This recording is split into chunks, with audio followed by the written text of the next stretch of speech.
एक ज्योतिर्लिंग ऐसा है जिसके बारे में बहुत कम लोग जानते हैं। ना ये काशी है, ना ये केदार है, ना ये महाकालेश्वर है। 12 ज्योतिर्लिंग में इसका नामो निशान भी नहीं है। अगर इन 12 ज्योतिर्लिंगों की ताकत को इकट्ठा किया जाए, उतनी ताकत उस केवल अकेले ज्योतिर्लिंग में है। इसके बारे में सबको पता होना चाहिए। आइए मैं आज आपको इसका एड्रेस और इसका रहस्य समझाता हूं। सबसे पहले रहस्य जानते हैं। अगर आप गौर करेंगे, जैसे जैसे इंसान की मौत उसके करीब आती है, यानी जैसे जैसे वो बूढ़ा होना शुरू होता है, वैसे वैसे इंसान कमर से झुकने लगता है। और जिस दिन वो मर जाता है ना, मरने के बाद और मरने के पहले उस शरीर में कोई बदलाव नहीं होता, बस उसकी रीढ़ की हड्डी खोखली हो जाती है। यानी रीढ़ की हड्डी से वो सीधा नहीं रह पाता, लुढ़क जाता है। अरे समझो, हमने दुनिया में कितने आविष्कार कर लिए। हम हार्ट ट्रांसप्लांट कर लेते हैं, यहां तक कि बोन मैरो ट्रांसप्लांट हो जाता है, लेकिन रीढ़ की हड्डी को हम आज तक ट्रांसप्लांट नहीं कर पाए। क्यों? उसके अंदर एक रहस्य है। जब तक ये रीढ़ की हड्डी बिल्कुल एक शिवलिंग की तरह धरती से सीधी है ना,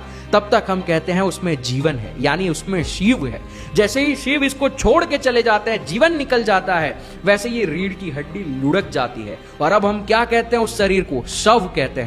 यानी जब तक शिव है तब तक ही वो सीधी है, जैसे ही शिव इसमें से गए वो शव बन जाती है। समझो, इस धरती पर कितने प्राणी है, लेकिन इस कुदरत ने केवल मनुष्य को सीधी रीढ़ की हड्डी दी है। यहां पर कुदरत के साफ साफ संकेत है कि मनुष्य, तू तेरी रीढ़ की हड्डी के अंदर छिपी जीवन ऊर्जा को समझने के काबिल है। सुबह शाम 5-10 मिनट जब भी मौका मिले, आंखें बंद करके अपनी रीढ़ की हड्डी पे ध्यान ले जाओ।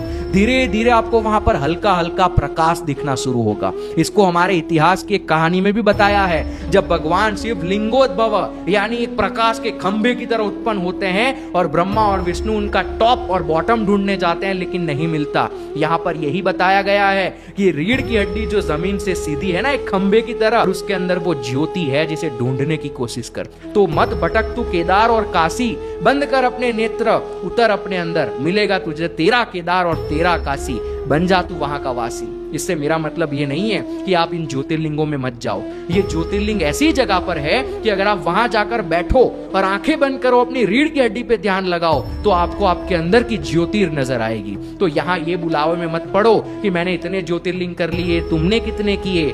ज्योतिर्लिंग असली तो तब होगा जब अंदर प्रकाश दिखेगा। समझो ज्योतिर्लिंग है क्या। शिवम शिवम।